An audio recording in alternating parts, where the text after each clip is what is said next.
बिस्मिल्लाहिर्रहमानिर्रहीम। अज़ीज़ तालिबात अस्सलाम वालेकुम। उम्मीद है आप सब खैर खैरियत से होंगे।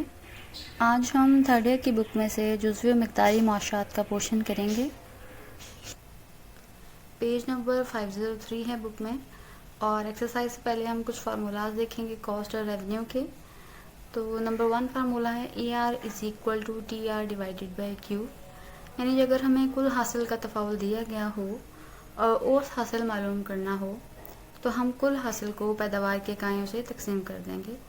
इस सूरत में हमें औसत हासिल एवरेज रेवेन्यू मिल जाएगा। नंबर 2 फार्मूला है TR is equal to AR multiply Q। यानी अगर हमें औसत हासिल दिया गया हो और कुल हासिल मालूम करना हो तो औसत हासिल को जब हम पैदावार की इकाइयों से ज़रब दे देंगे तो कुल हासिल मालूम हो जाएगा। नंबर 3 फार्मूला है MR is equal to DTR divided by DQ। अगर मुख्ततम हासिल मालूम करना हो तो कुल हासिल का हम तफरकी सर लेंगे Q के लिहाज से। तो यानी अगर हमें कुल हासिल दिया गया हो और अगर हम उसका तफरकी सर ले लें तो हमें मुख्ततम हासिल या MR मालूम हो जाएगा। नंबर 4 फार्मूला है price P is equal to AR average revenue. ये प्राइस जो होती है हमेशा एवरेज रेवेन्यू के इक्वल होती है। कुछ क्वेश्चंस में हमें AR की जगह प्राइस गिवन होगी तो हम इसको रिप्लेस करके आगे प्रोसेस कंटिन्यू कर लेंगे। अब हम लागत के फार्मूले देखते हैं, फार्मूलाज ऑफ कॉस्ट। अगर हमें कुल लागत दी गई हो तो हम उस लागत कैसे मालूम करेंगे। हम कुल लागत को पैदावार की इकाइयों पर जब तकसीम कर देंगे तो हमें उस लागत मालूम हो जाएगी। उस लागत को हम डिनोट करते हैं AC से। एवरेज कॉस्ट की एब्रीविएशन है AC। AC is equal to TC divided by Q। ये हमारे पास एवरेज कॉस्ट उस लागत का फार्मूला है। नंबर 2 है कुल लागत बराबर है औसत लागत ज़रब इकाइयाँ। अगर हमें एवरेज कॉस्ट औसत लागत गिवन हो तो हम उसको इकाइयों से ज़रब देकर कुल लागत या टोटल कॉस्ट मालूम कर सकते हैं। So TC is equal to AC multiply Q। Third formula is of marginal cost. मुख्ततम लागत कैसे मालूम कर सकते हैं। जब हम कुल लागत का तफरकी सर लेते हैं, जब हम TC का डेरिवेटिव लेते हैं तो हमें मुख्ततम लागत मार्जिनल कॉस्ट या MC मालूम हो जाता है।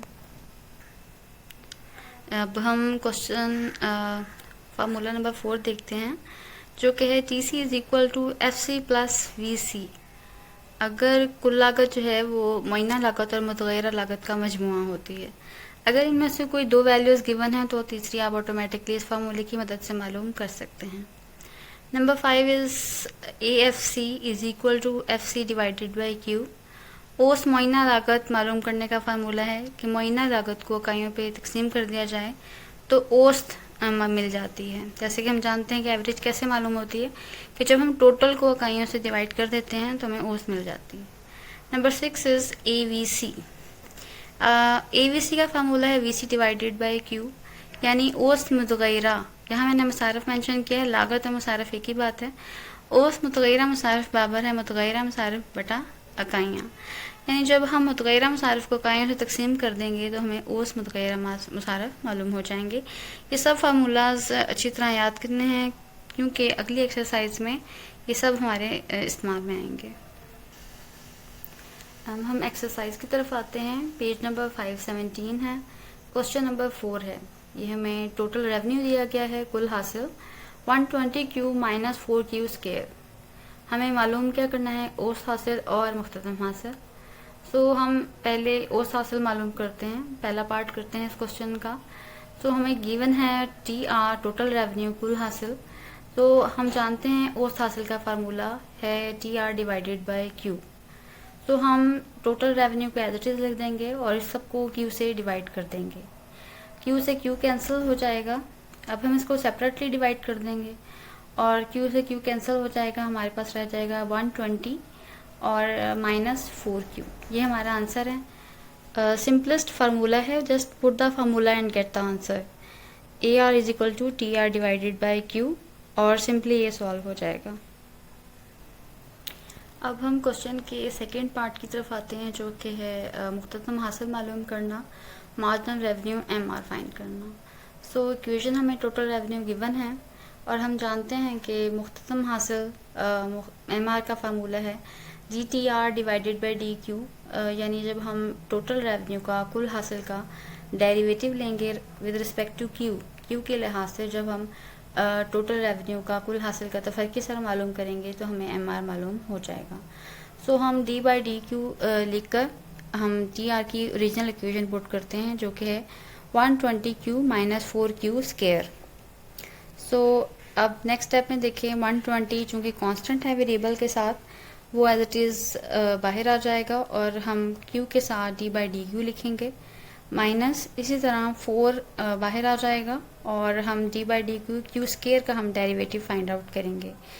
नेक्स्ट स्टेप में देखें जी, 120 एज इट इज़ आ गया है और Q का derivative with respect to Q 1 होता है। जैसे कि हम जानते हैं किसी भी वेरिएबल का डेरिवेटिव उसी वेरिएबल के लिहाज से 1 होता है, तो ये 1 आ गया। माइनस 4 एज इट इज़ आ गया हमारे पास। अब ये हमारे पास पावर रूल के तहत ये डेरिवेटिव हमने मालूम किया है Q स्क्वायर का। 2 जो है वो पावर है, वो बाहर आ गई है, Q एज इट इज़, और पावर में से एक माइनस कर दिया है, 2 माइनस 1, एक पावर में से हम माइनस कर देंगे। नेक्स्ट है 121 मल्टीप्लाई 1, ये जो पॉइंट है ये मल्टीप्लिकेशन को शो करता है, 120 as it is, and 4 multiply 2 8, and Q जब 2 में से 1 पावर माइनस हो गई थी तो एक ही रह गई, सो 8Q। सो 120 माइनस 8Q हमारा डेरिवेटिव निकला है और ये हमारा आंसर है।